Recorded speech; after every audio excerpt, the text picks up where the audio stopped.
Marie-Sophie Lacaro, la présentatrice du journal de la mi-journée, a enregistré sa moins bonne performance d'audience depuis la rentrée, le vendredi 13 octobre 2023.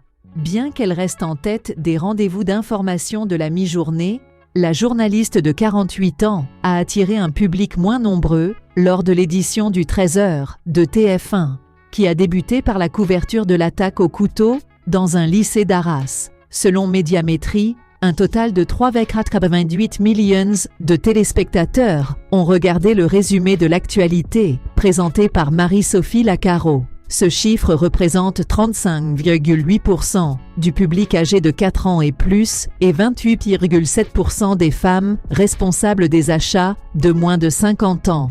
FRDA 50. C'est une part de marché bien inférieure à celle enregistrée par Marie-Sophie Lacaro depuis sa rentrée le 21 août, où elle avait atteint 38% de part d'audience. En termes de nombre de téléspectateurs, le score de ce vendredi n'est pas inférieur à celui du 5 octobre, où 3,82 millions de fidèles avaient suivi le JT de TF1. Malgré cette baisse, TF1 continue de dominer la course aux audiences des rendez-vous d'information de la mi-journée. Marie-Sophie Lacaro conserve la première position, avec plus d'1 million de téléspectateurs et une avance de 12 points de part d'audience sur son principal concurrent, Julien Bugier. Le 13h de France 2 a rassemblé en moyenne 2,63 millions de téléspectateurs lors de l'édition du 13 octobre, soit 23,6% de part d'audience et 15,3% de FRDA 50. Le rendez-vous d'information régionale de France 3 occupe la 3e place du classement,